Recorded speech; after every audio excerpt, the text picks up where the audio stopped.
24 గంటలు దాటితే 13 తారీఖు అసెంబ్లీ ఎన్నికలకి ఓటేయడానికి సంసిద్ధం అవటానికి పేద ప్రజలు, దళిత ప్రజలు అందరూ సిద్ధంగా ఉండాలని, ముఖ్యంగా ఈ ప్రెస్ మీటు పెట్టడానికి ఉద్దేశం ఏంటంటే,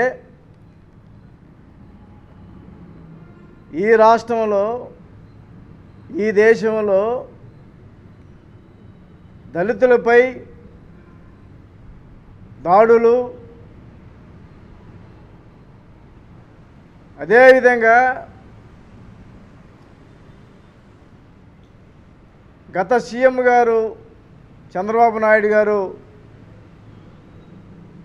మాలామాదిగులు రాజ్యాంగంలో ఎమ్మెల్యేలు రాజకీయానికి ముందుకెళ్తున్నారన్న ఆలోచనతో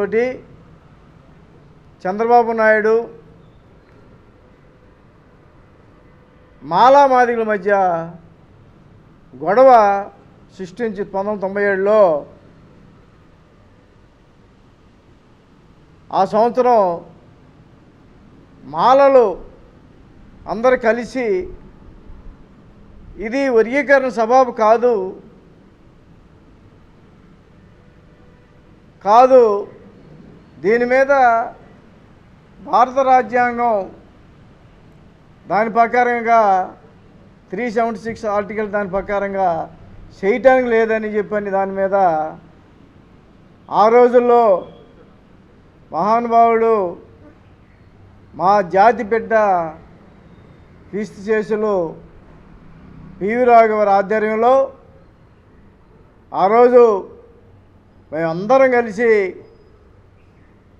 ఇప్పుడే మీ ముందు మాట్లాడిన దళిత నాయకులు కూడా ఆ రోజు మాలమహానాడు తరపున వర్గీకరణ చేయటానికి లేదని ఆ రోజు భారీ ఎత్తున హైదరాబాదులో ధర్నా కార్యక్రమానికి వెళ్ళినప్పుడు గుర్రాలతోటి, పోలీసులతోటి దాడి చేపించి మన ప్రకాశం జిల్లాలోనే ఇద్దరిని కడుపును పెట్టుకున్న చంద్రబాబు నాయుడుకి ఒత్తాసు పలకటం అనేది కూడా దళిత సంఘాల్లో కూడా మేము చాలా బాధపడుతూ ఉన్నాం. ఎందుకంటే అసలు ఏబిసిడీలు చేయటానికి మోడీ ఇది కోర్టు చూసుకుంటుంది, ఒక కమిటీ వేస్తుందని చెప్తే నువ్వు సీఎం కాకముందే నేను చేస్తానని మేనిఫెస్టోలో పెడితే ఎట్ట జరిగిద్దని, అసలు నీ ఒక రాష్ట్రానికి సంబంధించిన విషయం కాదు కదా, ఇది భారతదేశం మొత్తం మీద సంబంధించిన విషయం. రాజ్యాంగాన్ని మార్చాలంటే రేపు బీజేపీ గవర్నమెంటు 500 సీట్లు వచ్చినా కూడా మార్చటానికి వీలు కుదరదని కూడా మేము చెప్పదలుచుకున్నాం. ఇది సుప్రీంకోర్టులో ఉన్న ఇష్యూ. ఇది ఉన్న తర్వాత నువ్వు ఎట్లా మారుస్తావని చెప్పని కూడా బీజేపీని కూడా మేము క్వశ్చన్ చేస్తూ ఉంటే, మీరు నేను సీఎం అయిన తర్వాత నిన్ను సీఎంని చేయటానికి మేము ఒప్పుకుంటావా? 54 లక్షల మంది రాష్ట్రంలో మాలలు అందరూ ఐక్యత అయ్యి నిన్ను సీఎంని చేయడానికి మేము ఒప్పుకోమని చెప్పని కూడా ఈ సందర్భంగా మేము హెచ్చరిస్తున్నాం చంద్రబాబు నాయుడికి. నిన్న ఒంగోలులో ఏదేదో మాట్లాడుతున్నావు. నువ్వు 14 సంవత్సరాలు సీఎం చేశావు, మంత్రి జనార్దన్ 5 సంవత్సరాలు చేశాడు. ఏం చేశారు ఈ జిల్లాకి? ఏం వరగ తీశారు ఈ జిల్లాలో? ఏమైనా కొత్త ప్రాజెక్టులు తెచ్చారా? ఏమైనా ఉపాధి కల్పించారా?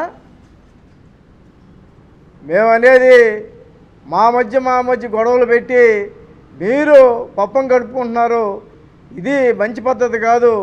మా దళితుల మధ్య అనైక్యత చేకూర్చి BJP, Telugu Desam government, Telugu Desam party మమ్మల్ని దళితుల్ని నాశనం చేసే పరిస్థితుల్లో మీరు తయారవుతున్నారు. కాబట్టి రేపు దళిత ప్రజలందరూ కలిసి ఎస్సీ, ఎస్టీ, బీసీ, మైనార్టీలు, అగ్రకులాలు కూడా, పేదలు కూడా ఈ బీజేపీని, ఈ తెలుగుదేశం పార్టీని రానీకుండా చేయాలని చెప్పని కూడా మీకు అందరికీ మేము పేరు పేరున ఈ రాష్ట్రంలో దళితులు బాగుపడాలన్నా, దళితులు క్షేమంగా ఉండాలన్నా, ఈ గవర్నమెంటు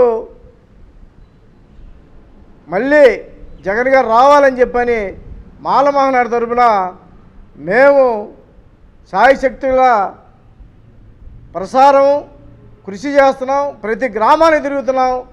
తిరిగి చంద్రబాబు నాయుడు బీజేపీ వాళ్ళు చేసే కుట్రలను రాజ్యాంగాన్ని కూడా మార్చే పరిస్థితి వాళ్ళు ఓపెన్గా చెప్తా ఉంటే ముస్లింల మీద దాడి, దళితుల మీద దాడి, మణిపూర్లో ఒక ఒక ఒక ఇద్దరు ముగ్గురు లేడీస్ని బట్టలు లేకుండా తిప్పితే అది అడిగిన చంద్రబాబు నాయుడు ఇంతవరకు అడగలేదు, మాట్లాడలేదు.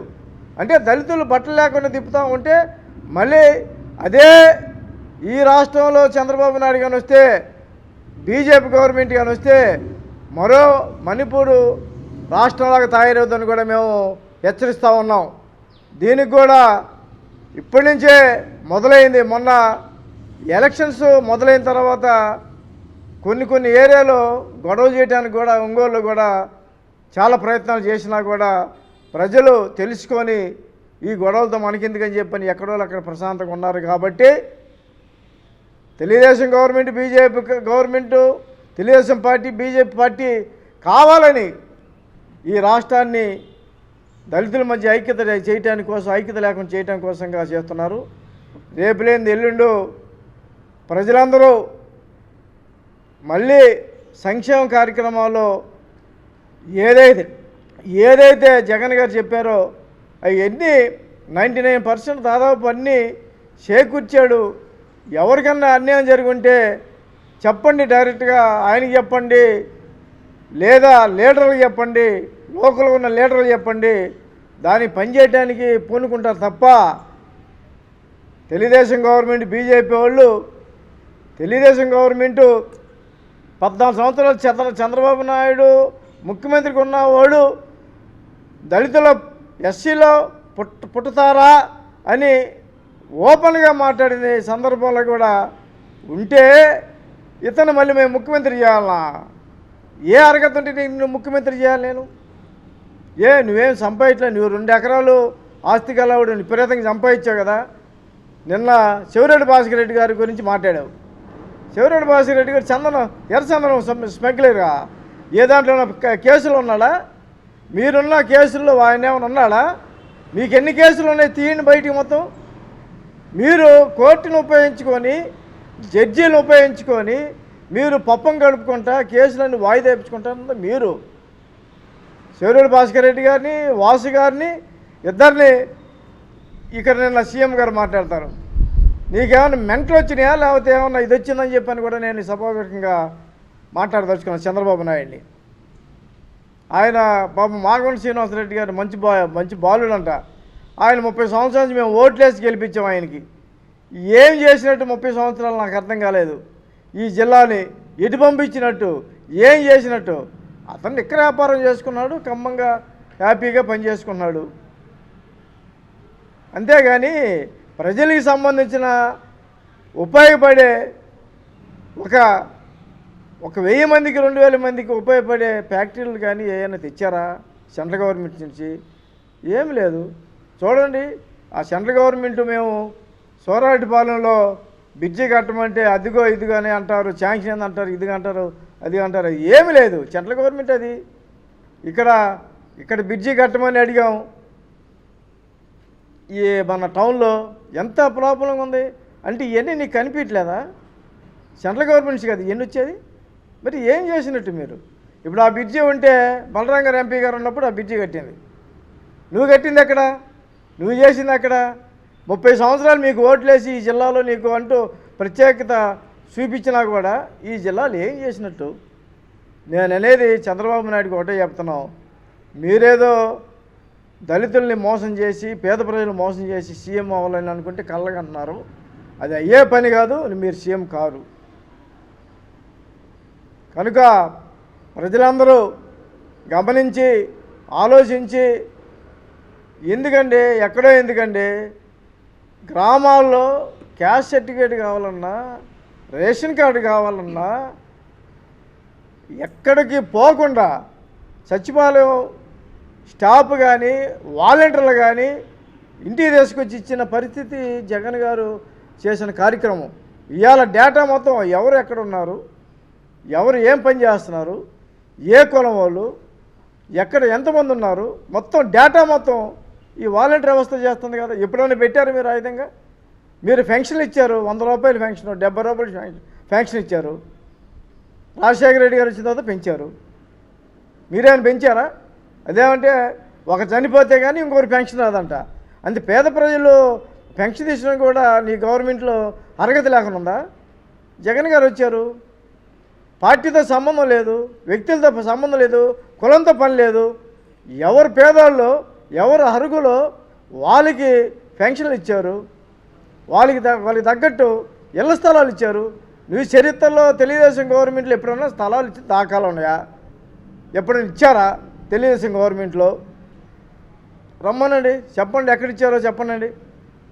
ఇచ్చారు జగన్ గారి గవర్నమెంట్లో దాదాపు 35-36 లక్షలు, 36 లక్షలు ఇచ్చారు. గవర్నమెంట్ కొని డబ్బులు తీసుకొని డబ్బుతో పెట్టి, గవర్నమెంట్ డబ్బుతో పెట్టి పేదోళ్ళకి 2 సెంట్లు కావచ్చు, 1.5 సెంట్లు కావచ్చు, ఎంతైనా పేదోడికి ఆశ ఏంటంటే ఉండటానికి ఇల్లు, తినడానికి గూడు. రాజ్యాంగం కూడా ఏం చెప్తుందంటే గవర్నమెంటు సామాజిక వర్గానికి, దళితులకి తినటానికి, ఉండటానికి అన్నీ చూపించాలని చెప్పిన రాజ్యాంగంలో కూడా పొందుపరిచిన సందర్భంలో ఆ విధంగా జగన్ గారు ఉండటానికి ఇల్లు, తినటానికి తిండి, తర్వాత ఆరోగ్యం, ఆరోగ్యశ్రీ ఎన్ని మెరుగుపరిచారు? 25 లక్షలు చేశారు. 1-2 లక్షలు కాదు, 25 లక్షలు. ఎవరికి బాగలేకపోయినా కూడా పేదవాళ్ళకి ఇమ్మీడియట్గా ఆ ఆపరేషన్కి అయ్యే ఖర్చు దానికి గవర్నమెంట్ భరాయిస్తూ ఉంది. ఎన్ని పనులు చేసిన తర్వాత తెలుగుదేశం గవర్నమెంట్కి ఓటేస్తారని చెప్పని కూడా నేను ఈ వేదిక మీద నుంచి అడుగుతా ఉన్నాం.